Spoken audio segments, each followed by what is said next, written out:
All right, good afternoon and welcome. Thanks for coming out this afternoon. My name is Eric Austin. I am an associate professor here in the Department of Political Science at Montana State University. I'm also the executive director of the Burton K. Wheeler Center, which is located here at MSU as well. Today's event, Politics and Pizza, is a continuation of a series of events that were started by the Department of Political Science about 3 years ago now. We have taken a bit of a hiatus, so this is our first time back in, I guess, about a year. And we are very excited to be able to offer this event in partnership with the Wheeler Center. The Wheeler Center is a nonprofit, nonpartisan, non-advocacy policy center that's located here at MSU. We do all sorts of events focused on issues that are of interest to folks in Montana, citizens of Montana. This afternoon's event is focused on media and the politics, and we are exploring questions associated with the factors that impact how the media covers politics and how that affects democratic practices in the United States today. I have a couple of thank yous I need to say before we get started this afternoon. First and foremost, to both the Political Science Department and the Wheeler Center, I need to acknowledge and thank them for the support that they provide to carry this event out or to produce this event. Also want to thank Red Tractor Pizza for their support of it. It is a politics and pizza event. There is going to be pizza here, so enjoy that. Let me say a little bit about the process so you have some sense of what to expect this afternoon. The session is scheduled to run roughly 90 minutes.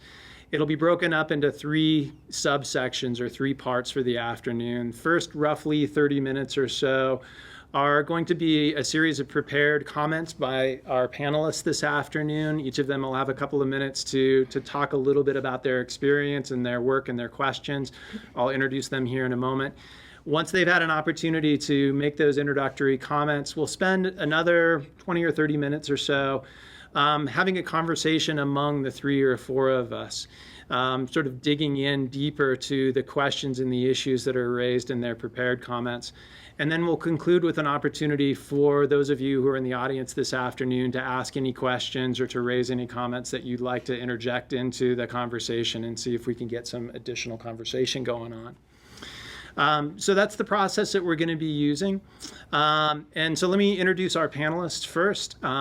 Immediately to my right, I'm joined by Dr. Sarah Rushing, who is also a professor or associate, soon to be associate, sorry, associate, I've just given her a promotion. Thank you. Associate professor, yeah, easier way to go about it. Professor of political science, who teaches media and politics and political theory here in the department. To her right is Beth Sabo, who is an anchor and reporter with KBZK television here in Bozeman. And to the far end of the table, Matt Gibson, who is president of Independent Publishing, which is the organization in Missoula that publishes the Missoula Independent and Montana Headwall, and maybe other things as well. A few other things as well. Small things. Small things as well. No, great things as well. So without further hesitation, I'm going to turn the floor over to Sarah to talk a little bit about sort of the background and the perspective from political science. Great. So I'm going to work from prepared comments because this late in the semester and this late in the day, it is literally anyone's guess what will happen if I wing it. But I'll try to go at a good clip. And I'm doing that partly because I've got some statistics in here from the most recent Pew Research study on the state of the media in 2014. And partly because I want to sort of build a picture for you from the perspective of a political theorist about how I think about the question of the media. So, classically we think of the media as the fourth estate, this fourth branch of government that exists to be the watchdogs of the government and other entities of power. And the mass media as that organization which provides a diversity of information, also analysis, and some opinion, such that the people across any state or nation can share a vocabulary so that they can be informed citizens, which is the foundation of democracy. So that is the role of the media as kind of a branch of our government in a democracy, as we've classically thought about it. This classical conception means that journalism should focus on being objective, impartial, independent, and maintain a more or less adversarial relationship with the people, places, and practices that journalists cover. In reality, we all know that doesn't actually happen. All the time, because cultivating access to important sources requires not burning bridges. A reporter needs people to talk to her, and the benefits of being an insider are immense. But even beyond the risk of sacrificing objectivity, because of partiality to favored sources. Some media scholars have argued that the ideal of objectivity itself is problematic. So specifically, when paired with dimensions of journalistic practice, like the story form, beat reporting, working to a deadline, the 24-hour news hole that has to be filled, pack journalism, where what the majority is reporting on is what matters. Those are some sort of classic practices of traditional journalism. And when paired with these practices, objectivity can mean finding two, and often only two, seemingly equal viable positions to report on in an X said, Y said format. So this is the whole fair and balanced approach that Fox News has made its tagline, ironically, but which all journalism theoretically aspires to. So the main question we hear posed with regard to media bias is whether objectivity is even possible. But the key question I want to get at just to start today is whether objectivity is even really desirable. This is not to champion ideological reporting, but to suggest that, as media scholars have pointed out, and if you take Media and Politics with me or anyone else in our department, you might read Lance Bennett, who really kind of beats this drum, that objectivity itself functions ideologically to support, if not specific political biases, which is how we tend to talk about bias in the American media landscape, the liberal media. Bennett wants to argue, really these political biases are not the primary ones we should be concerned with. It's the information biases that journalistic practices support. And the most important one he's interested in is systematically favoring the reporting of official perspectives. There are others: sensationalized reporting, personalized reporting, piecemeal coverage of stories that are not contextualized over time and present a fragmented and distorted political perspective. Those all matter, but he's really concerned with how objectivity leads to default favoring of official sources. Official X said Y, official Y said Z, if that makes sense, and you've got your story. So that's how we've traditionally thought about the challenges that face the news media. And so what I want to talk a little bit about today is not bias and journalistic practices specifically, and certainly not a critique of journalists as individuals, but how these dimensions of journalism as a profession get intensified under specific conditions.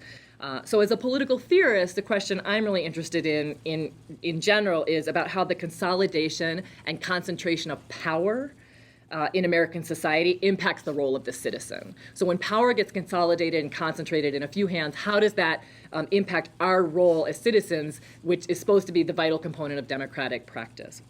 And so a crucial context in which to ask this question is the mass media today, to the extent that we can still talk about having a mass media in a hyper-nichified media landscape, which is what increasingly I think we see. So media deregulation in the United States, I think, is the context in which I'm most interested, and generally how the weak FCC has resulted in fewer and fewer major corporations owning more and more media outlets. And that's been about a 30-year trend we've seen that hasn't shown any sign of reversing. So as of 2011, about 6 companies owned 90% of what we read, watch, or listen to. In 1983, it was about 50 companies. Right now, the FCC is reviewing the proposed merger of Time Warner and Comcast, and it actually looks as of today like this merger is probably not going to go through. That's good news, I think, from the perspective of slowing consolidation down, but it's kind of a drop in the bucket because, you know, if 90% of our information comes from 6 ownership sources, we're already in trouble. And a lot of this consolidation is what's called horizontal integration, so a newspaper publisher buying up more and more newspapers. But the really problematic version is what's called vertical integration, so a media conglomerate owning companies that operate at all different levels of the media chain. So owning the publishing house that publishes the book, the movie company that produces the film, the advertising agency that publicizes the film, the newspapers that give priority to stories about the film, the online distribution platform that direct streams the film, right? And so increasingly we see that. And so if you go to the Columbia Journalism Review website or freepress.net websites, they both have variations on a program called Who Owns What. And you can look at these 6 major media corporations and see just the vast extent of what they own and how these different platforms work together to really have a very coherent way of targeting you as a consumer not necessarily as a citizen. So you can also go and look at who owns the Bozeman Daily Chronicle if you're interested. So the big picture here in theory is that the airwaves are public, they're supposed to operate in the public interest, but the idea of the public interest is so hollowed out in a neoliberal capitalist framework that defines our media landscape today, that the basic premise of operating the public interest does not pack much of a punch anymore. The other big picture is that the media, and when I talk about the media, I mean mostly the news media, but I think it's really hard anymore to distinguish the news media from the entertainment media, from the lifestyle media. They're really very much merged. But the news media particularly should be regarded as a public good, which means something that's not left to be run according to merely market principles and the profit imperative. So I think the big message I want to send today is that journalism should not be just any other business. The irony here is that we have this extremely powerful media lobby in the United States that argues that freedom of the press requires deregulation and less interference by government so that free market principles of competition can rule. But less regulation of the media landscape actually results in greater consolidation of media ownership and thus less competition. So you have this philosophy of competition driving essentially much less competition and certainly much less diversity of information. So the whole idea that there's this principled commitment to the free market is possibly laughable. Deregulation of the media is a serious form of regulation to the extent that someone wins from it and someone loses. And I want to argue that the marketplace of ideas is the loser. 20% of US TV stations that broadcast the news do not produce their own news programs. They stream news programs from centralized bureaus. And so I think the marketplace of ideas is the loser. I think the informed citizen is the loser. And I think the free press was traditionally meant to be understood as the citizens' access to information, not media corporations' access to profits. The fear was government censorship, and we still talk about that as if that's the fear in the media landscape, but I think the actual risk is economic censorship of information. That can be quite a bit harder to be aware of and to regulate. So now you may be thinking, I'm sure you are thinking, in fact, will not the internet save us? Doesn't the internet offer an increasingly diverse and expansive information frontier where anybody in principle can find out anything they want? So I'm going to wrap up today by thinking about that question a little bit. So maybe the internet will save us.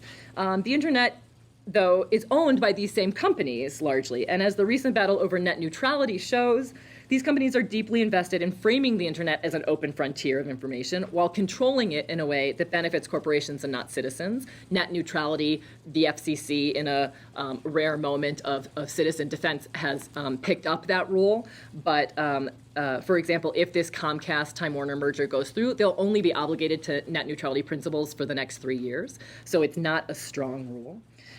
So maybe the internet will save us, but the internet is also owned and regulated by these economic forces.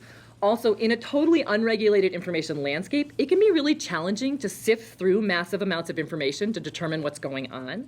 So more voices are great to a point, but only when there's context, analysis, and continuity of coverage for important issues, so citizens can develop literacy about those issues and not just get a daily info snack while being advertised to. And advertising makes up 70% of journalism's revenues, approximately. Increasingly, advertising and journalism are not even really distinguished. So advertising companies hire journalists to write content that then is sponsored on sources. And particularly digital news sources think that citizens are savvy enough to determine what's sponsored content and what's not, but it's getting increasingly hard to tell. So a lot of what you read as news is really PR. Beyond this, it seems clear that when people get all their information online, they tend to craft their information exposure very narrowly. And again, this is the nichification effect of the internet. The idea of the public becomes much harder to understand when all of your information is targeted to your particular interests, as a citizen maybe, but often as a consumer. And then finally, the idea that the internet will save us is a deeply individual and consumerist solution to a public and political problem. So this is the core of neoliberal capitalist rationality, right? Deregulate and devolve responsibility to the individual, who is then empowered to care for their own needs.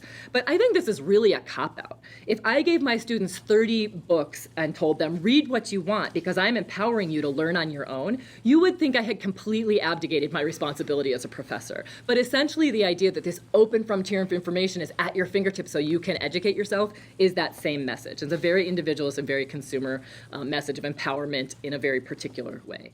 So if a mass media information system is a crucial part of democratic politics, again, if this idea of the fourth estate endures at all, then we should not focus on how the internet will save us, much as the internet has transformed our world in many amazing ways, but we should focus instead on what an informed public needs in order to hold public officials accountable and enable collective action, not just individual choice, in the direction of a future we want to pursue. What do we need to function as citizens, not as consumers? And how can we reclaim the media as a public good, not as a private consumer choice?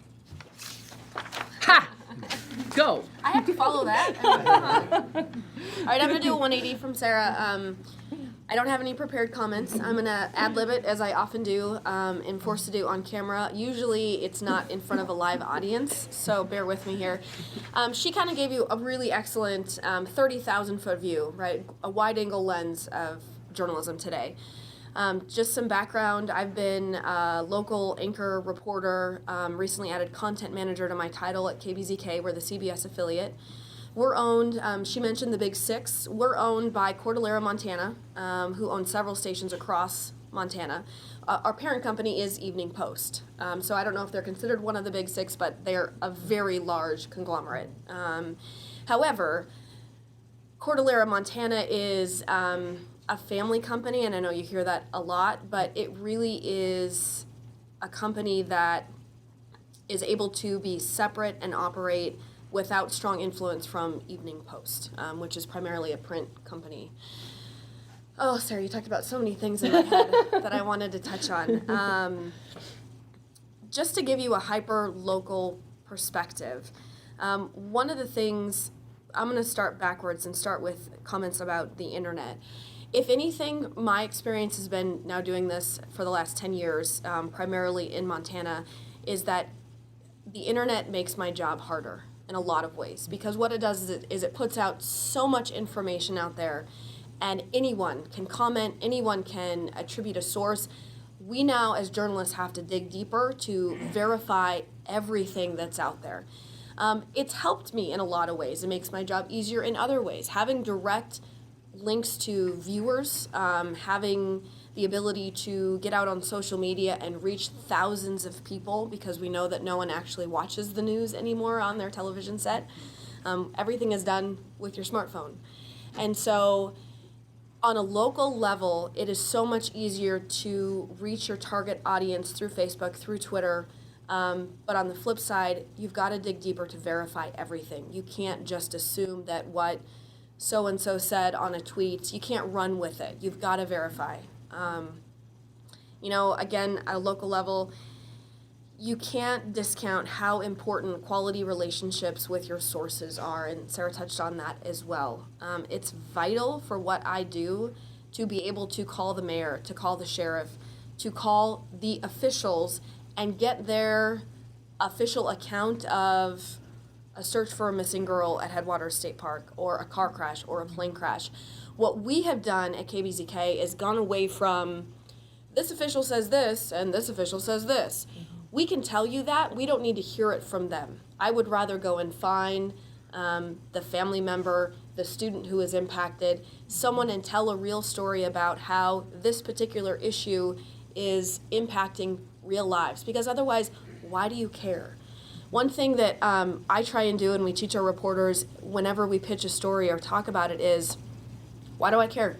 And you'll get that, a roundtable from your colleagues. When you pitch something, it's like, why do people care about this? Four Corners Water and Sewer District. Probably none of you live out there. Probably none of you care. But it impacts thousands of people. And it's going to mean dollars coming directly out of their pockets. And so instead of going and talking to the county commissioners about, why this should or shouldn't happen, you go and knock on doors and you talk to real people who live there, who are struggling to pay their bills. There's so many things you touched on, Sarah, that I wanted to get to. I want to leave this open really so we have time for questions. Anything else on my background? It's so much different working in a small television station, especially when it comes to politics. We have such great access to our lawmakers that I think if you're in DC or if you're in a larger market, you don't have. So I want to, I'll let you take over from there. Okay. Yeah. So I'll be interested in talking about the questions of ownership later with you guys. I own my own paper. It's a little paper. We have weekly distribution of about 19,000 copies around Missoula. And we compete with a corporate owned daily as well as broadcasters. And I feel kind of neutral about the ownership questions. Somebody's got to do the work. And if they're going to be doing the work professionally, then they're going to be getting paid. And somebody's going to be paying them, and whoever's paying them is going to have some institutional interests. So ultimately, I don't really think it matters whose institutional interest is paying for the reporters to do the work. What matters is the quality of the work. But nevertheless, there are some important questions to be asked that are totally legitimate. Because I'm not an interesting guy, I'm going to talk about a different guy. To start with, the executive editor of the New York Times was in Missoula last week, and I got to hang out with him more than I should have. And it was really, it's just cool to hang around with a guy like that. And if you ever get a chance to do it, you definitely should. But I was really caught by the contrast between how he views the work we do and how I view the work we do. So it was funny. I'm sitting across from him at the dinner table, and I say, "You run the world's most important newspaper." And I realize I'm not blowing smoke up his ass, like it's actually true. The way he sees it, that role is acting as a counter to the world's most powerful organizations and institutions. And to him, the vital question is are we strong enough to take on, say, the Syrian government, J.P. Morgan, without getting absolutely buried, put out of business, our entire staff scattered across the globe. And he wants to assure people that the New York Times is indeed still strong enough despite changes to the way our business works, changes to the readers' habits, changes to the advertising market. He thinks they still have that kind of muscle, and he's proud of that.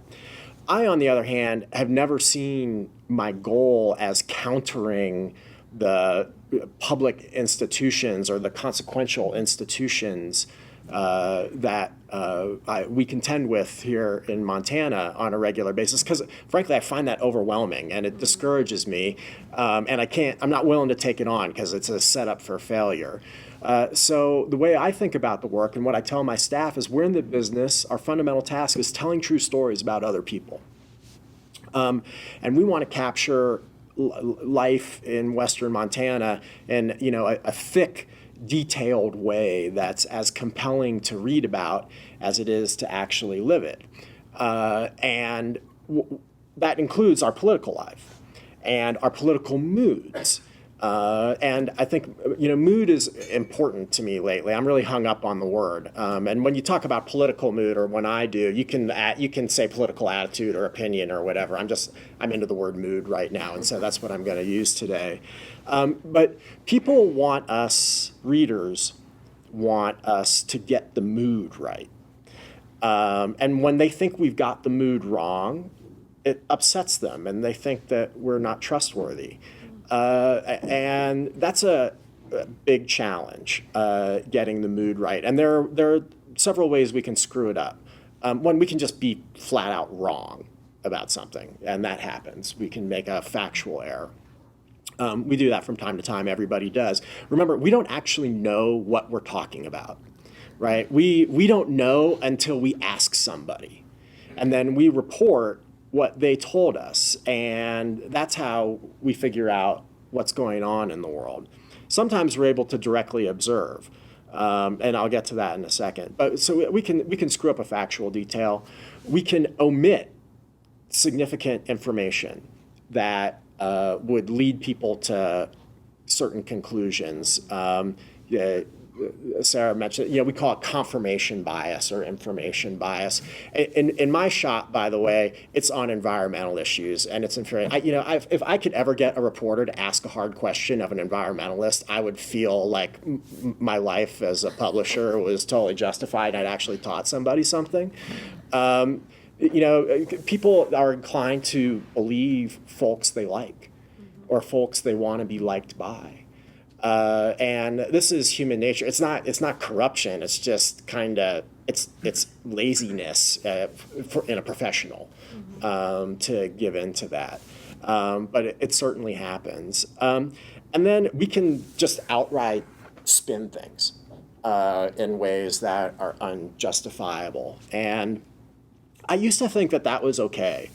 And let me explain that. I used to think it was okay for reporters to have convictions because I wanted them to be energetic.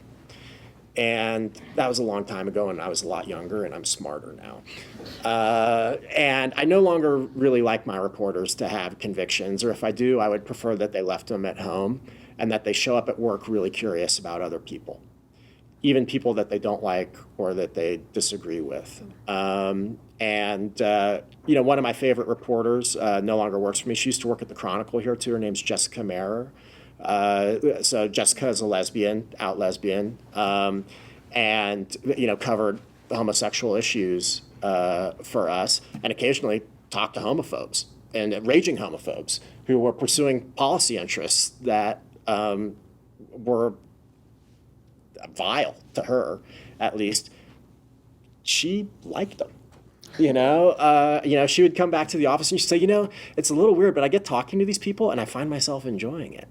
To me, that's a beautiful thing, and the way that we're supposed to go about our work. Again, I'm talking about mood here and trying to do the work in a way that enables us to not distort the mood, but to capture with real detail what's going on in our world, what people are thinking and saying, how they're weighing various vital interests in ways that might affect the rest of us. And I'm going to go over time here, so I'm going to try and wrap up more quickly than I had planned. Access to information is really critical. When you want to talk about media and politics, we're going to have a conversation about secrecy in government. The Republicans just violated state law and a court order to have a secret caucus this spring in Helena. Most people don't really care about it. I don't know what they were talking about. The columnist in my paper said mostly having a secret caucus is stupid and shows that they're incompetent, that they can't actually do their business in public. But what it really shows is that there's a resignation that the discussion about our vital public interests, people are willing to let happen behind closed doors, where we can't actually report on what vital interests are even being weighed because it's happening in secret. The same is true of dark money in politics, right? People are pulling the strings to create this mood that I'm talking about. They want to create a mood around any issue that they have an interest in. They want you to feel good about mining coal, or they want you to feel good about saving bison, or they want you to feel good about grass-fed beef. But there are people who have a vested interest in influencing the public's mood on all sorts of issues. Because of our current campaign finance laws, we can't tell you who's trying to create those moods. People are able to donate to PACs and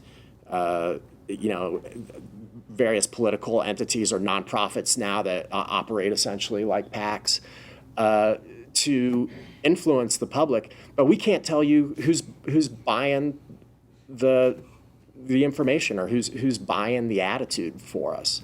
And that's a big problem because it gets channeled into legislation through organizations like ALEC. I don't know if you've heard of them yet.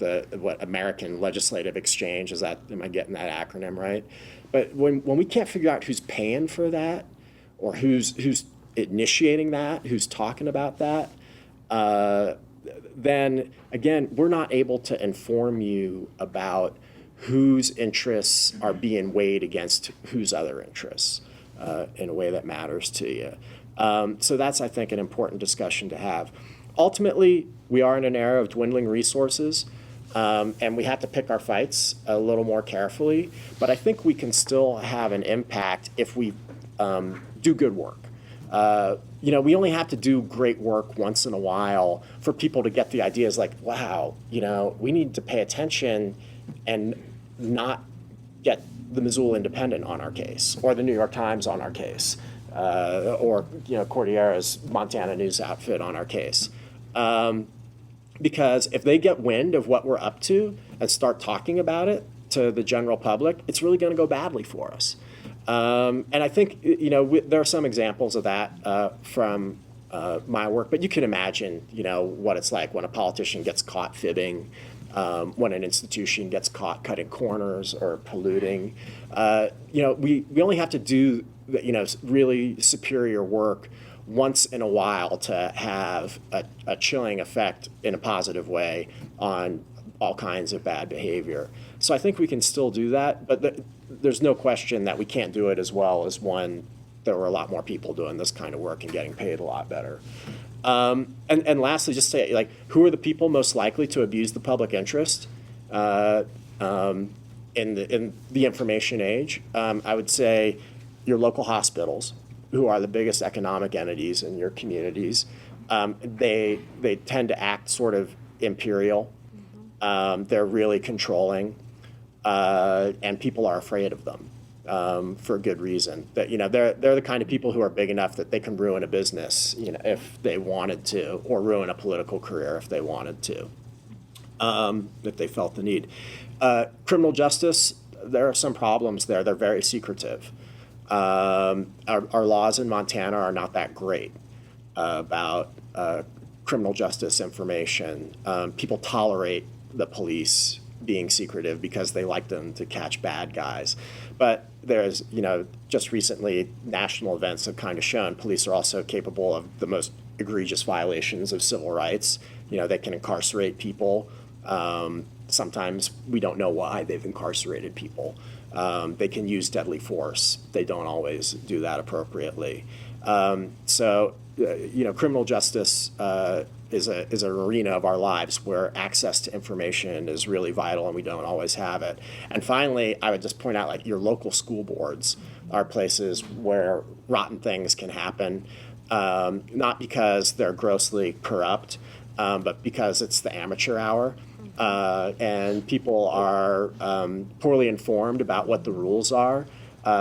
They are frustrated by the challenges of democratic process, and they try to cut corners and expedite decision-making and I think, preclude dissent by doing things in secret against the law. I think in Montana, those are the entities that the kind of people we have to be worried about, and we should be seeking ways to hold them accountable for their action and get information out of them.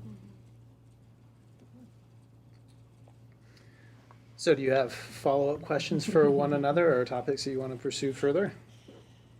I'm just interested, maybe from both your perspectives, but Beth, what is the media landscape in our area? And you mentioned, who owns KBZK, and so it's funny, like you said, I don't consume the news on the networks at 6 or Nobody 10. does. Right, nobody does. I do. I also read the newspaper still as well, the hard copy of it. But my sense is that Bozeman's really lucky because we do actually have reporters generating original content. So how much of the content that you think, how much competition is there in terms of content in our marketplace, and how much of the content is original, and how much of it, as a media consumer, might we not know is being streamed in from elsewhere, or is that not really happening here? I wouldn't say it's happening here. The only thing that's really being outsourced is companies that are they use Associated Press. And Associated Press in Montana, they have actual reporters. They are a fifth of the size they were even 6 years ago, but they're based in Helena primarily. I think they only have 2 or 3 across the state. Yeah, they now. had 17 once, and I Right. think they're down to Yeah. 3 or 4. Yeah. So our company, we no longer subscribe to AP because what we understood was, you know what, we don't need to pay somewhere around $20,000 to $25,000 a year for this subscription when I can pay an actual person to go out and get the story sooner, better, and with more original thought to it. You know, in Montana, we are the big gorilla. We're the 800-pound gorilla in the room for MTN, Montana's television network, just because we have a station in every major city. But you've got another company called Bonton, and they own the NBC affiliates here in Bozeman, in Missoula, in Kalispell. And then you also have what used to be called Max Media, now owned by Kohl's. And they are buying up all of the ABC Foxes across the state.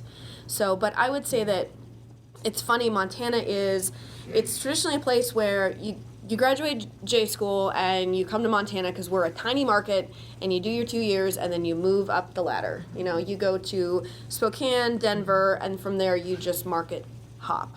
But Bozeman specifically, and then even Montana to a larger extent, we're really unique. People want to stay here because of what, you know, the Big Sky benefit of living amongst the mountains and the rivers and everything. And so we retain a lot of really high quality journalists that could be kicking ass in New York at the Times, but you know what? They want to fly fish on their weekends, and so they're going to stay in Bozeman or Missoula.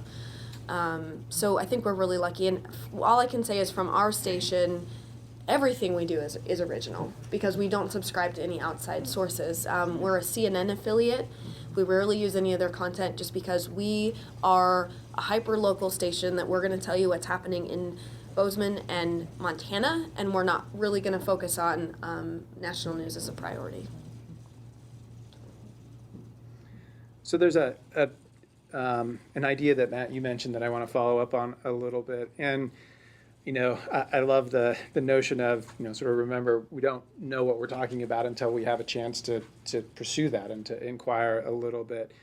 And what I'm interested in is the ability to, or maybe the barriers to doing in-depth reporting, sort of extended reporting, particularly as many of the kinds of issues that are of concern, policy issues, political issues that are of concern to us are more and more complicated. There's more and more nuance, more diversity to those issues. And do you face challenges in terms of doing that deeper, more extensive reporting and investigation? And how does that shake out both in print and broadcast media? You want me to go first? Yeah, your turn. I think that's a great question. Until recently, I would say I was less concerned about what we would call enterprise reporting, because it's so sexy that, you know, people will be doing it. And I'm more concerned about kind of the daily information of like school lunches and school board meetings and you know, what the commissioners are up to is stuff that slips through the cracks, which is really unfortunate. But I'm more concerned now about enterprise reporting because it does take real resources. It takes a team. You know, it's not the kind of thing you can go out by yourself and do. You need help. You need someone to talk to, for one thing, and someone to advise you. And there's not time anymore. So there are definite challenges. But again, I think, you know, we only have to be good at it once in a while for people to get the message that we're able to do this kind of work, and for people to worry that we might do that kind of work to them. But you know, the resources are dwindling. Newsrooms, I'm guessing in Montana, newsrooms are 30 to 40% smaller than they were 7 years ago. Absolutely. In fact, we just had this conversation where we are down to the size that we were when I started in 2007. And in that time, we had grown, at least by 5 positions, and now we're back down. And what's happened is just attrition. People leave and we're not replacing them. So are the markets going to stabilize, or is that a trend that's going to continue? Or is it going to get smaller still? I hope it doesn't get smaller still. It gets harder and harder to do the enterprise stories, to do the original reporting, because of the constraints that are placed on you throughout the day. You know, and I mentioned it before, but you know, you do, I'm sure your reporters deal with this too, is it's not just the story. It's not just the story you see at 5:30 that I'm working on. Okay. It's also the web story that I have to get up. It's also the raw video that we want to get posted to Facebook. It's also the tweets that I need to update throughout the day so they know that I'm working on the story. You know, a lot of reporters have their own blogs. So we are consistently asked to do more with less. And I think that's a major problem moving forward when you want to do the exposés, when you want to do the investigative stories, when you need to go out and ask the hard questions, because you also have to do the day-to-day stuff of there was a car crash, you know, or there's a rally over the war, just the stuff that comes up. Or often people complain that broadcast news is schizophrenic in a way. That, you know, well, you covered that flower show, how come you didn't cover our flower show? Well, it's all in the case of this 24 hours and what's happening that day. And if your flower show is the only thing that's happening and it's a slow news day, then we're going to cover you, you know. And unfortunately, that means a lot of really good stories on a daily basis don't get the attention they deserve. Yeah. I pointed to that the citizens do have a role to play in this, although citizen journalism is really problematic. Again, if it's not a professional effort, that means it's an unreliable effort. And so I don't think we can count on an unreliable resource to, you know, serve our long-term broad-based public interest. But probably, you know, the most important investigative story my paper's done in the last couple of years was on the sort of rampant misconduct among Lake County law enforcement. And the truth is, we didn't do the work. Some people in Lake County did, and it took place over a period of years. People were punished for doing the work. People lost their jobs. People that had search warrants executed at their homes, and their stuff taken. You know, they were embarrassed publicly, and they put up with it because they were determined for some justice to be done. And ultimately, when it kind of broke loose, the guys who were doing the work showed up at our office one day with like a box. And I don't even know who it was. Nobody's ever told me who came with the box. But, you know, they delivered the whole story in a box, literally. And we wrote about it, as did the Flathead Beacon, and the contents of that box and our reporting finally, after years, prompted what's known as POST, Peace Officer Safety and Training, which is kind of the umbrella organization for law enforcement in Montana, to investigate. And by the way, the director of POST lost his job over it. But that's how it happened. So citizens do have a role to play in bringing things to our attention. And in this case, you know, people with strong convictions did a ton of legwork that made our jobs possible. Those connections too with citizens are so helpful. But I think you mentioned earlier about wading through all the information. And I can tell you every morning when I come in, you know, whether it's through our Facebook page or through email, where I didn't have this even 5 years ago, I'll have maybe only 3 or 4, but that's 3 or 4 more than I would ever have before, of viewers emailing, you need to look into this, you need to look into this, I've heard about this, well, what about this? And, you know, sometimes it's, I can't report on your dog pooping in, you know, your neighbor's yard or vice versa, I'm sorry, but sometimes there are some really good tips, and so it's tough.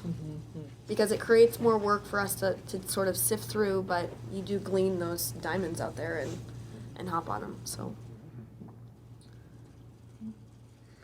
I want to shift gears here maybe for a couple of minutes and talk about sort of economic structuralism kinds of questions. And what I'm also interested in maybe hearing both of you talk a little bit more about is the kinds of horizontal and vertical integration that Sarah was talking about, and the sort of the background of some of that is this economic logic that we see in the mergers, which suggests that these larger organizations can be more efficient because they have fewer sort of transactions or that they have to manage internally, and so they can be more profitable.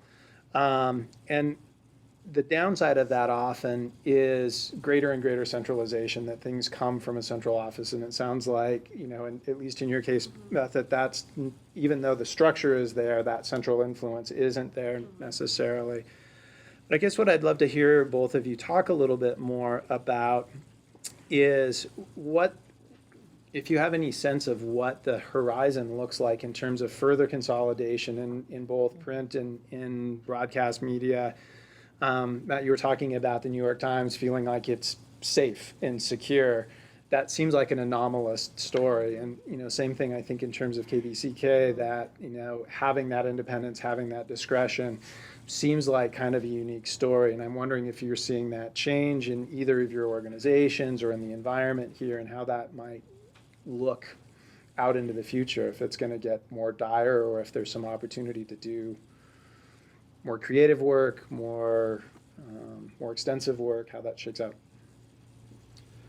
I would say in Missoula, there's clearly a reluctance on the part of the two largest news outlets in town, the CBS affiliate and the daily newspaper, to report in a substantive way on the town's largest hospital. This is demonstrable. And it's been going on for a while. So, when did it start and will it ever change? I don't know the answer to that. But do you think do you think it's intentional? Well, I think there are a couple of things that play into this. One, it's hard to get information. Same here with Bozeman Deaconess. Yeah, and then two, if you actually did get the information, it would blow up in your face. Is that something your paper can report on? Because one of the problems is the media doesn't report on itself. So these issues with consolidated power and what kind of stories aren't getting told, the media is not going to run a column on that. So can alternate media and smaller sources function in that way as a watchdog of the media? Yeah, and we try. Although it's such inside baseball sometimes. It's not as compelling as other community events going on, or other public discussions. Going back a few years, a good example was somebody committed suicide with a gun inside St. Patrick's Hospital in Missoula, and the hospital tried really hard to keep it a secret. They told employees there that night that if they spoke about it, they would be terminated. So you couldn't even speak about it with another employee. They got the sheriff's office to play along, to the degree that when we went in asking for the death certificate, the deputy working the desk said that he didn't know what we were talking about. And this went on for like half an hour until finally we said, we want to see every death certificate for the last week. And the guy just put one out and put it on the desk, said, that's what you're after. I mean, but this was, this took a lengthy discussion to get the death certificate. By the way, the only reason we found out about it was an employee of the hospital called us and said, I think that they're going to bury this. And there's a safety concern here, and we're not going to have a good discussion about internal safety at the hospital. So their own staff tipped us off. So we get the story, we print the story. The guy, he'd had his wife sneak a gun into him in the hospital and he shot himself. And the hospital refused to confirm it happened, citing policy. I mean, it was crazy. Like, so we said, so you can't confirm or deny it happened. And they said, that's right. They said, that's our policy. And they said, well, can you tell us about the policy? No, I can't confirm or deny that there's really any policy there either. And I mean, it was like that ludicrous. And so that all ended up in our story, that like they cited policy, but then refused to discuss the policy with us. And they were livid, just absolutely livid. And called me into the vice president's office like a couple of days later. I was summoned, I guess. And they said that they weren't going to let us distribute anymore on their campus, which was a big deal to us. It's like 2% of our total distribution or something is at the hospital. It's our single biggest distribution point. And this is how they were going to show us for writing about them. And I said, well, that's a news story. I said, I think that's really dumb because that's a news story, right? And we're going to have to report that as a news story. At which point they got really upset and backed down. But I tell the story because the other media in town didn't get it until after we did. And can I just, only because you mentioned CBS affiliate, and so that's our sister station, having worked in that newsroom, here's what happens. You hear, well, the Independent or the Missoulian has this story. We got to find out about it, okay? You call. Hospital says exactly, we can't confirm or deny that that actually happened. And unfortunately, you will have a lot of reporters, you'll even have assignment editors, you'll have news directors that'll say, okay, end of story. We can't report on this. We can't confirm it. We can't go out there and say, I get a lot of people that say, well, can't you just, run what the Chronicle had? No, I can't report on what the Independent has reported. It has to come from, an independent source. So unfortunately, you're right. And there's a lot of, the other problem in Montana is that because, as I said earlier, we're a small market, we're a feeder market where people come right out of school, they're afraid to ask the tough questions. They're afraid to say, I want to speak to your supervisor. They're afraid to say, tell me about that policy. They're afraid to say, you know what, if that's the case, I'm going to report that. And I've dealt with this, and I want to impress upon everyone, don't take no for an answer. There is more to the story. If somebody is continuously trying to shut you down, there's a reason, right? They don't want it out there. Going back to, sorry if I'm... No, you're okay. doing great. You're fine. You're fine. So let's think local government. One of the things that, a story that I'm really proud of that we did was a couple years ago, City of Bozeman was requiring that anyone who applied for a job with them put their Facebook username and password on the job application because they wanted to look at you. They wanted to see were there photos that weren't really, nice to look at or whatever out there. Were you drinking, whatever, what were your interests? And this happened for years. They were doing this. It literally fell in our lap. We had a reporter, Dan Boyce, wonderful reporter. He's now working for public radio in Denver. But a friend of his applied for a job to do summer maintenance, mowing grass. And he was filling this out, and he was like, dude, why do I have to give them my Facebook password? And Dan was like, alarm bells, that doesn't seem right. And we were met with resistance at every turn from people in the city administration. But we didn't stop, and he kept going, and that story made national news. It also forced them to stop doing it. It forced them to revise their, job application process. It also forced, the mayor to have some pretty uncomfortable conversations with the city manager. Who then turned over relatively quickly after that. Yeah. So even at the local level, I guess what I'm saying is the media can have an impact, right? So that definitely changed the landscape in the city, and I think we all were kind of just amazed that this was happening, but it's happening behind closed doors. And until somebody sheds a light on it, it's going to continue to happen. It's the same thing with the Bearcat. The mayor of our city learned about this armored vehicle from KBZK's Facebook page. I mean, to me, and I joke with Jeff, Mayor Kraus, about how ridiculous that is. And he's embarrassed by it, but we were there, we saw it, and we told everybody about it, and then, all hell broke loose.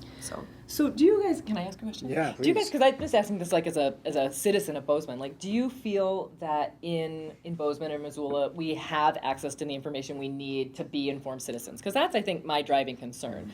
And when I read the Bozeman Chronicle, I think it's gotten quite a bit better over the last decade. But I still have this serious concern, which is that the police reports are known for being funny. They fluctuated over time, and I used to have a friend who wrote them, and he tried to strike that balance.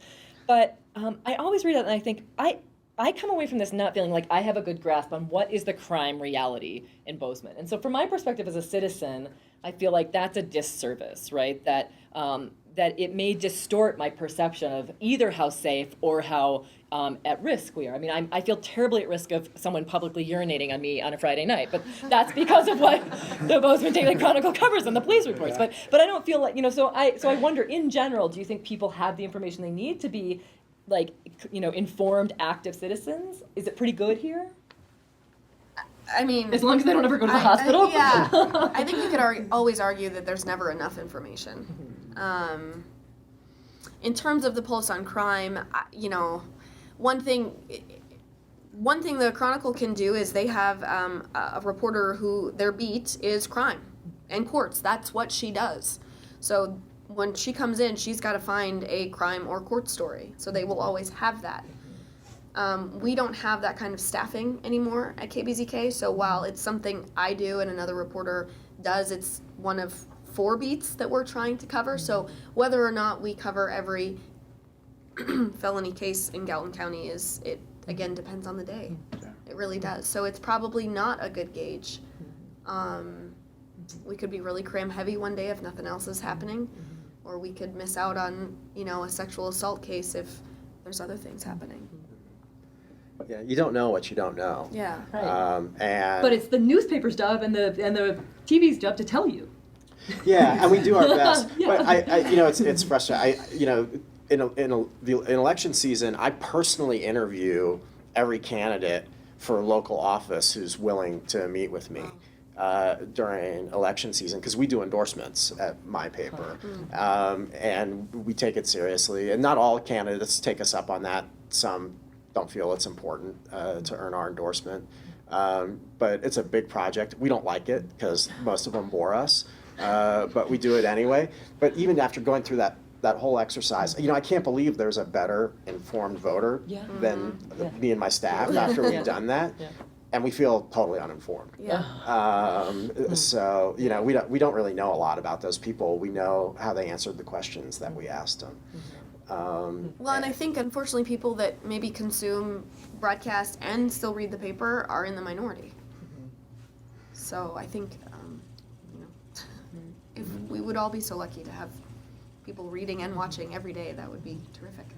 That's sort of a variation on the question of not sort of taking no for an answer. And that's not so much the, the institutional barriers to getting access or to getting information, but it's more being given bad information and not accepting that.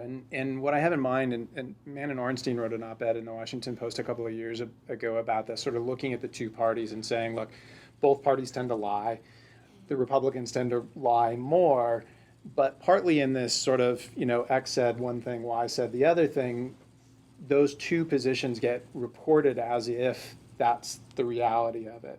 And often if one party or the other is lying, it's a quality of information thing, and yet it goes out as if it has parity. And so, sort of as a follow-up to the idea of not taking no for an answer, I'm also wondering about the ability or your abilities to be able to say, well, wait a minute, that answer doesn't fit with the facts that we have, or that doesn't make any sense, or it's not consistent with the law or whatever it might be. Do you feel like you've got the ability to sort of push back against that? And I think also about sort of cub reporters and folks that are new out of J school and learning that. Is it something you can do? Yeah. And how hard is it? It's hard. It's really hard because we're not experts. That's why if you're in network TV, you have a doctor as your healthcare reporter, and we don't have that. And it's been most frustrating to me in covering the environment, which has a lot of talking head experts. You talk about official sources. That problem is when you have, there is a lot of sort of resignation to having conflicting official sources give you the different points of view and then stop there. But of course, our when we're doing our job better, we actually help the reader or the audience understand what the fundamental reality is. But like in cases of science and technology, or how to interpret it, there's no way. So when you've got dueling biological studies, we just don't have the capacity to parse that. And it's frustrating. And it's frustrating for the readers and the audience, for sure. From a political standpoint, I think the only thing we can do as a station is assign our more seasoned people to do the political interviews, because otherwise what you're going to get in an interview with a senator is you're going to get the regurgitated press release of him saying it or her saying it on camera. I've seen it happen too often, and so you just have to have somebody who's not afraid to, say, yeah, but, or you don't really want to talk about how, you fudged that paper at the War College. We're going to have to talk about that, But at the flip side, too, you have to be careful because you can't be labeled the liberal media, or gotcha media. That was something really popular with Sarah Palin. So, Well, which we're is, not out We to just get call her. that the media. right. Yeah. Well, which Isn't that what they should be doing? Yes, exactly. which seems, really consistent with this issue of sort of saying, well, asking you what books you read as gotcha media seems sort of It's- problematic, and that gains traction, and all of a sudden that becomes the story rather than the fact that, well, do you read? She can't Can you list read? which. Yeah. And that unfortunately is a disadvantage of the 24/7 Right. news cycle. All right, so let's shift gears here a little bit. So who's got a question? I'm going to go back to Phyllis first. You were talking about the incident that happened at St. Patrick's and how they went and talked, well, and then the Missoulian tried to find information and they were just stopped. What if the Missoulian had called your paper and said, do you know anything about this? Would you have shared the information? No, we wouldn't help them. That's, yeah, They're they the wouldn't bad help guys. us either, yeah. Yeah. No, and that same for TV. I would never call NBC and ask them for anything that they're reporting. It's just Are there places where you do collaborate? Are there any circumstances where you would? from somebody not within our company. I mean, we have the benefit of we've got reporters in every state, so like, I could call up somebody in Missoula or Yeah, Helena, certainly but within the same network. within or the same network. affiliate, yeah. Competition, no. I mean, not for me. But. Yeah, so I wonder about like the collaborative reporting that NPR and ProPublica do periodically on different stories, and I'm curious, and especially in the sort of enterprise stories, and what kinds of opportunities. I guess those aren't kind of competitors, but not substantially. And if there's a place for that, or if there's experience to do that in either of your work. Well, I think there are some really constructive personal relationships, between the various employees. I don't. Who else is operating a newsroom in Bozeman right now? KTVM. Yeah. And ABC. I can't remember their call letters. And they're nice people, right? Oh, absolutely. Yeah. Yes. Oh, yeah. And I get along fantastic with, Whitney at the Chronicle, and absolutely, yeah. So people can get together, over a beer and compare notes and, kind of confirm that they're not insane, like you had the same experience with this person and, and share their frustrations with their bosses. But ultimately, it's, we compete, right? We want to be better than them, and they want to be better than us.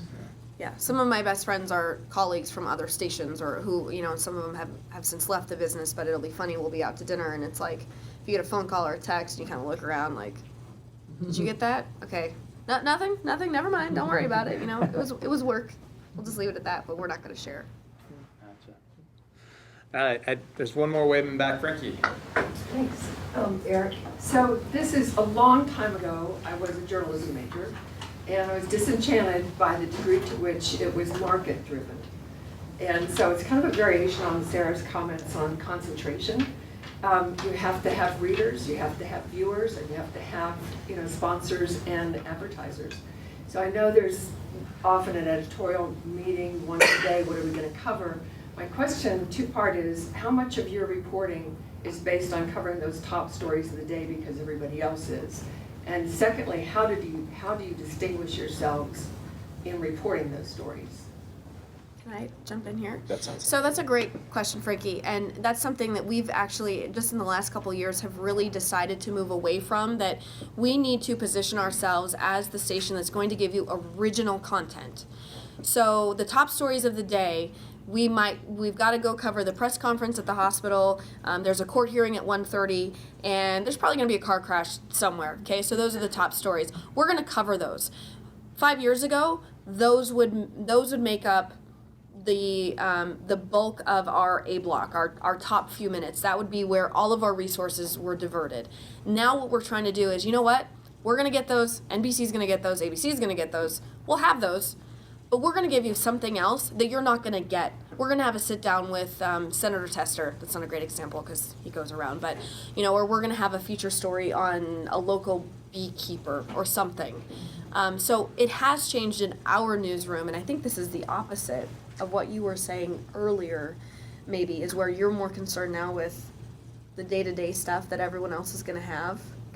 And is that from a competition standpoint, or? Yeah. Yeah. I think we don't want them to steal any thunder that undeservedly. Yeah.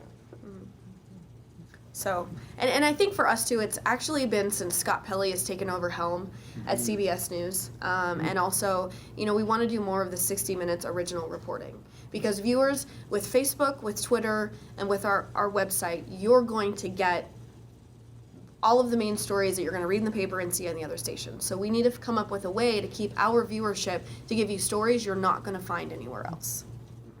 But that's something you guys have been doing since your inception. Right. So. Yeah, we're all about what you can't get elsewhere. Yeah. But we're not really the paper of record, that's, and gladly not the paper of record, so that we don't have to give you everything that you can get elsewhere. Yeah, go ahead. So Sarah, you spoke a little bit about the nichification of the internet, and I was wondering if you guys felt like that really dirties the image of the media. Because I know personally, when I read stories online, I feel like there's so much bias that it's led to a kind of a trust issue where I feel like I can't trust anything I read online. Yeah, and I think I was thinking of it more from the perspective of how tailored everyone's online information consumption can be to their own interests, their own purchasing choices, then frame exactly what they confront on the sides of any site, and people seek out knowledge that sort of tells them already what they believe and know. And so increasingly what one person knows can differ really quite a bit from what another person knows. And so when I think of the nichification, I think of it sort of as that, and then the fragmentation of like dipping into stories and not kind of looking at the broader. I mean, to be informed actually takes a lot of work. So I used to say to my students, like, if I told you I was going to give you a quiz on the news tomorrow, you might, like the national news and the global news, you might want to sit down and watch the PBS NewsHour because you will think it's very boring. But if I'm going to test you on what you understand, you're going to come away with some understanding, right? And so that takes attention span, it takes time. I mean, who has an hour? But, like with 3 major stories that are focused on, you come away informed. So when I think of how the internet facilitates nichification, it's that sort of dipping in and tailoring what you learned to what you're already interested in know, and then again, the blurring of news and lifestyle and entertainment. And so I think that's really hard to compete with for mainstream media because they need to keep their viewers too. And so if that's what people are experiencing as a media, as like information, then it becomes very hard. I mean, PBS can do it because they're sort of outside of they're not advertising funded. But 70% of journalism revenues, again, are ad driven. So people have to be responsive to not losing consumers. So I think that's what I mean, the nichification. I think the question of how can you trust whether the information you're getting is part of that. And yeah, I think that's, like when we as teachers try to teach students how to do research, it's like you have to have some criteria by which you determine whether this is a good source, right? And so you have to be able to articulate the criteria of a good source so that you know that this online blog by some person in the woods in North Dakota is probably not the best source. Right? You need to be a savvy reader to determine that. So I think it's easy to just sort of wash your hands of that question because it can be hard to determine, is this a trustworthy source? Or again, you just determine these are the sources I go to. And for some of my students, I know they pick diverse sources. Quite a few of my students in the last 5 to 10 years have come to rely largely on PBS, The Economist, and Al Jazeera, and very consciously sort of crafting a broad news platform. But I don't think that that's necessarily what most information consumers are doing. So. Let me go to, yeah. So going back to your don't take no for an answer, how often do you guys pull the Freedom of Information Act or Freedom of Press? How often do we do FOIA requests? Not as often as we should. I will say that. And I can think of maybe twice in the last year that we've actually done it. Is it because it's time consuming? It's very time consuming and it requires legal assistance, which we have to pay for. And that is where then your manager says, we can't afford to do that. It's a budget issue. How about you guys? Yeah, we've, yeah, you're right, not as often as we should. And I got to give the Missoulian credit. I think, they've used FOIA requests pretty effectively. Yeah, I do need to share with you guys that the way the rules work in Montana is if we ask for a government record and the government thinks that there's a competing constitutional interest to privacy, the government can sue us, right? They don't wait for us to sue them. They sue us.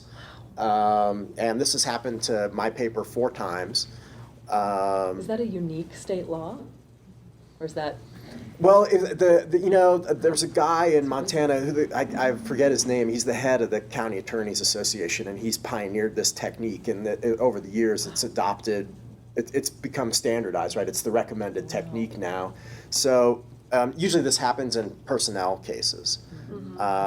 So it happened in the Lake County Lawman case that I was talking about, where we went to Peace Officer Safety and Training Post, and we said, we'd like the whole investigative file, please. These guys are all on government payroll. We would like your whole investigative file. And they said, well, gee, we think that there's a privacy right, and we have a privacy right in our state constitution. They said that there might be a privacy right.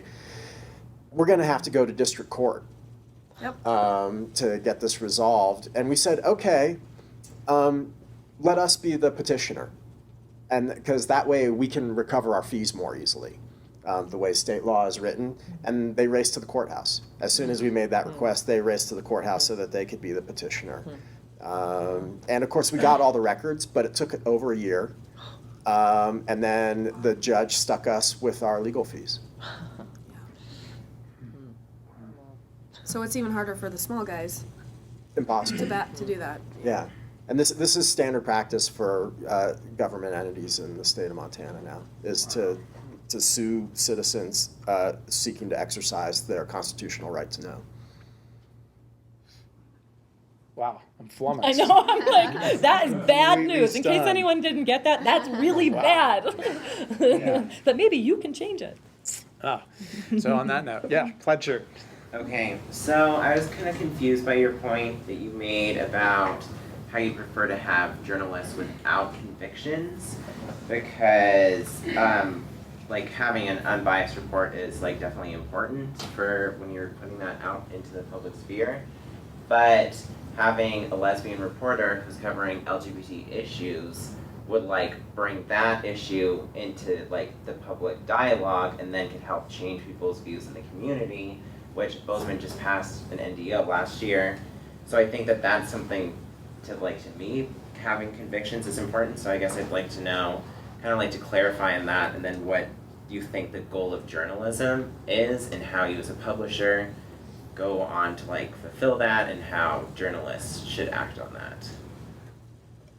Well, I'm not sure I understood what your argument, but if I heard you right, and correct me if I heard you right, you're saying that you think a gay journalist should be an advocate? Yeah. Why? Because then, like, by covering those issues, it's something that's important to them, then they can change the dialogue in like a community like Bozeman. Yeah, we're not advocates, right? We want to hear from the advocates. We want to help the advocates tell their story, as well as the people whose values might be contrary to the advocates or whoever's providing the resistance. But we don't ever want to be the advocate. Right. So can I ask maybe a little bit of a follow-up on that question, which is maybe less about advocacy in terms of the content of the story, but the choice of the story to cover, right? So by having a lesbian reporter who, not that there's an LGBT beat exactly, but at least to some degree, that's obviously the stories that she was covering, how likely would you have been to cover those same stories without having her in your newsroom? Oh, less, yeah. I mean, having somebody gay in the newsroom was hugely important to me, and it's not like I don't even have a lot of gay friends, and I don't have those relationships. I don't know what's going on. I don't know what people care about, and that's a big blind spot. And it kind of makes it hard for us to cover this vital part of our community. So having, newsroom diversity, this is a real value to us for that reason. It's the relationships and. I wonder too, Sean, how much of your question is about, to go back to the sort of, theoretical perspective I threw out, which again doesn't always hold and maybe shouldn't hold, but the objective reporting. So that people who have sort of like no convictions, which I understand, right? Journalists aren't supposed to be advocates. I mean, I think as academics we often struggle with is when are we advocates and when are we scholars, right? When are we scientists and when are we citizens? But people who sort of will fully check any convictions in a highly politicized landscape, I think the interesting question is, so then do you go say, well, these scientists think that climate change is human driven and these scientists don't, and then does it become conviction to say, and by the way, these are 99% of science and this is 1%, which people say, well, that's not objective. It's like, well, there's not two actual objective like equal positions, but I think in a highly politicized landscape where you're afraid of the backlash, that kind of reporting. So these people think gay people should have rights, and these people think gay people are dirty sinners. It's like, those are not two positions that both actually need equal airtime. And that's, I'm sure, not how the coverage happened, but I think that's the tendency of a person who has no idea either way, to, which I think is the difference between being uninformed and having no convictions, which I think is a different thing.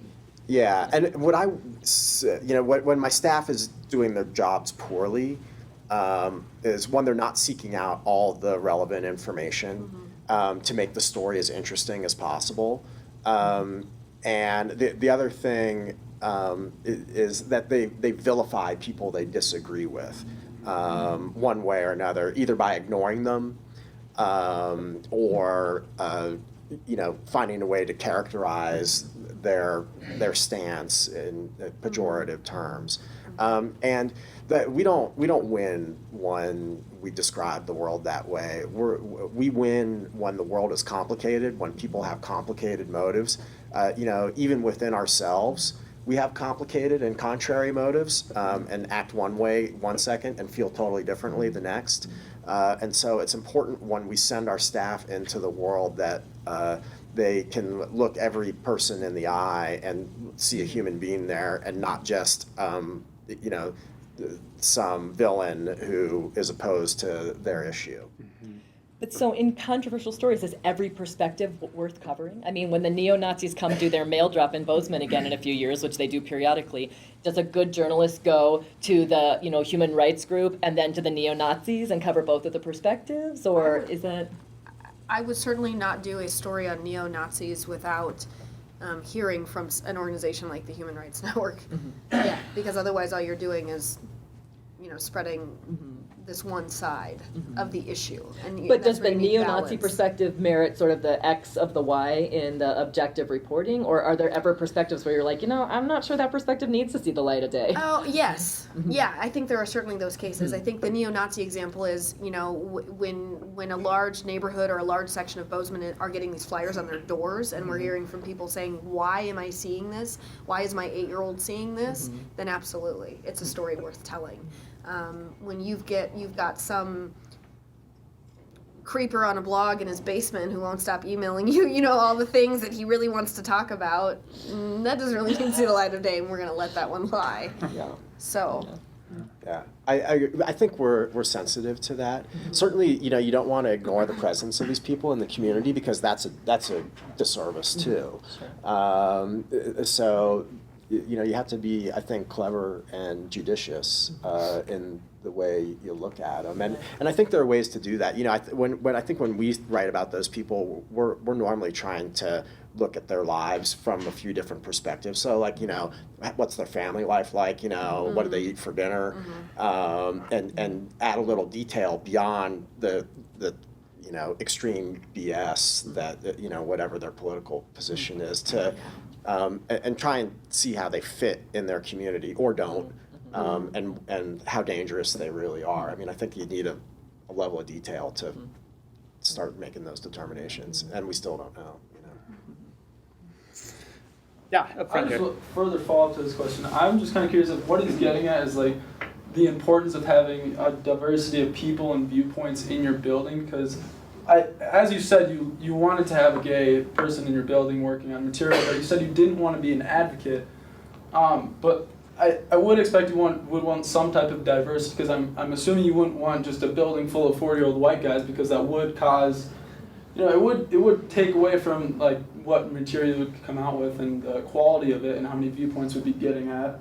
That's what you're going about. But yeah, I'm just kind of curious, because it seemed like you had two different answers almost, or two different viewpoints, because you wanted the gay reporter, but you're not an advocate and you don't want to have someone who has that conviction. So it's kind of, I'm just kind of lost. Where they can have convictions. They just need to leave them at home.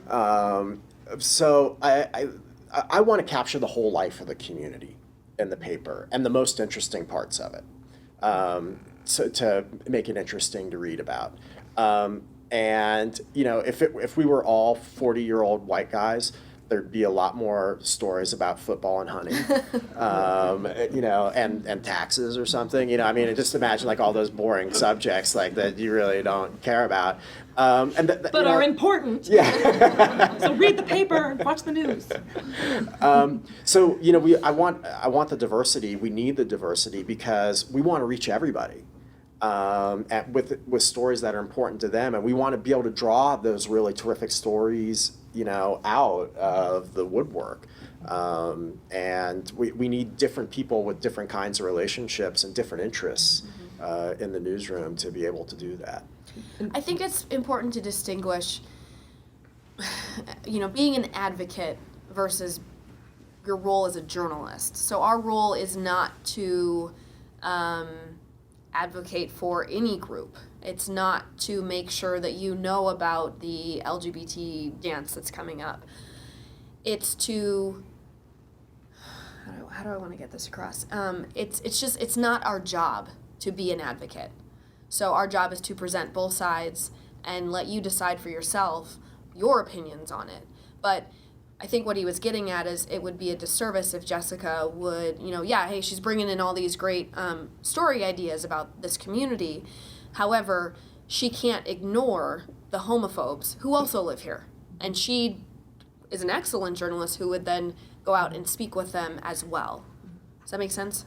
Yeah, but those convictions, wouldn't you say those convictions that they have are going to cause those same people to have different connections, are going to be able to communicate with people differently, Sure. And will have that benefit, which in that case you're not leaving your convictions at home. That is, coming into the building and affecting how you can go about your job. I think a different way to think about it would be the difference between framing a particular story and setting the agenda of what it's important for people to know about. So when you have diverse reporters, you set a more diverse agenda because people say, hey, this matters to me. I don't know if any of the rest of you grew up here poor, but I grew up poor, and this is an important story. So I think it affects the agenda setting where people advocate in the office for what the agenda is going to be. Mm-hmm. And this is, I think, why minority and female-owned broadcast outlets and publishing outlets are really important, because this is where I think the ownership is crucial. And they're like a minuscule percentage of ownership in our country. And the FCC used to have ways of trying to advance the interests of minority and female-owned broadcasting and publishing, but they don't fight very much for that anymore.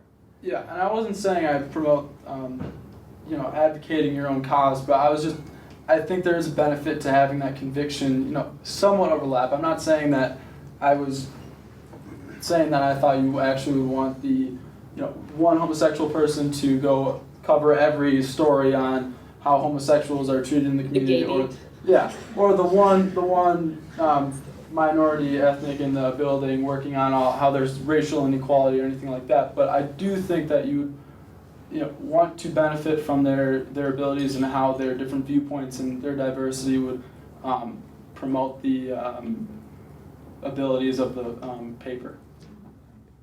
Yeah, I think I understand. And I just don't want him to be so outraged by people who disagree with them that they can't function. Right. All right, so I'm going to take one more question. Let me go back to Tony. I'm interested in, someone made the comment that you tend to trust the sources that you know or that you agree with or that you think similarly to. I can't remember exactly the verbiage that was used. Do you think that that makes it difficult to see another side of an argument or a perspective I've heard all four of you make comments that would allude to a specific political perspective. Do you think that that makes it harder to be objective toward the opposite political perspective? No. My politics are private, and I work really hard to make sure that they remain that way, and that you would never see a bias. And I say this because at our station, I have a degree in political science as well. I double majored, and so at my station, I'm on the poli-sci beat, you know. So those are the stories I cover, and I make damn sure that every time. And that this is an instance where it is unfortunately this official says this, and this official says this, because when you're talking, especially like at the state legislature, you have to have the people that oppose the bill and the people that support the bill and explain why. So that's my answer. My paper endorses candidates, so we kind of wear it on our sleeve to that degree. I would say Democrats are more afraid of me than Republicans, even though we endorse a largely Democratic slate of candidates most of the time. I've been told, I've been described by other people as the most conservative guy in Missoula, which is really funny. So it's not hard. I mean, the truth is people are gonna find a reason to complain no matter what you do or what your attitude is. We try and do our jobs professionally, that's all we can do.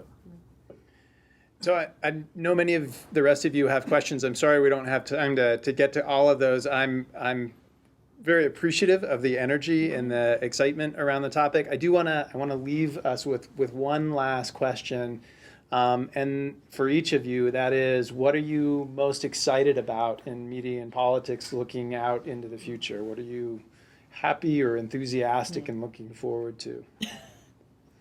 Given that it's been a little bit of a rough conversation. Like John Mayer and Katy Perry aside, it is really cool that we can publish something online and there's a potential for 10 million people to see it within an hour.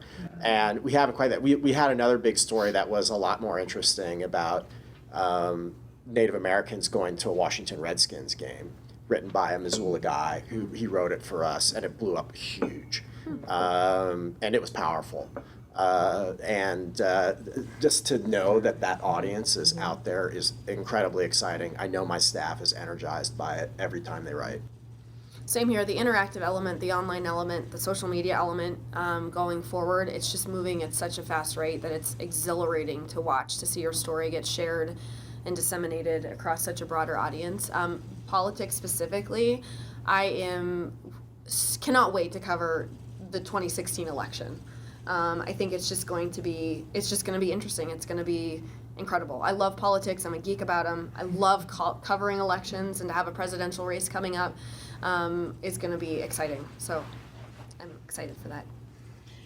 And I approach this topic more as a teacher than as someone who's a professional media person. And so for me, when my students say, "Oh, that was the most depressing class I ever took," at the end of media and politics, I think, awesome, we've done something. Because, when their eye is open to how the media functions, it's not that you can't be a media consumer anymore. We don't really have that option. But you're a much smarter, much savvier, much more cynical, much more intelligent, much more curious media consumer. And as a teacher, that's what I want. And so, I have students who took media and politics with me the first time I taught it in 2008. And I'm now, now they've been out of college for years, and I'm Facebook friends with some of them. And for some of them, the media is still their burning passion. They are following freepress.net, and they're following the Pew studies, and they really care about this stuff. And I think that's where a lot of change can happen, by inspired citizens who say we have to be vigilant about watching how the media focuses, because the media is not going to do it, and that's not their job to cover themselves. So that's something we can do. And so hopefully at least a few of you will leave here excited to go do that.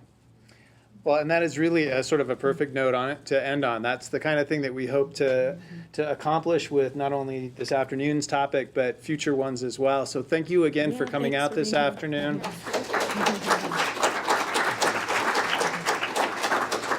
Thanks very much to our panelists for taking their time and their expertise this afternoon. Keep an eye out for future events. Thanks again for coming this afternoon.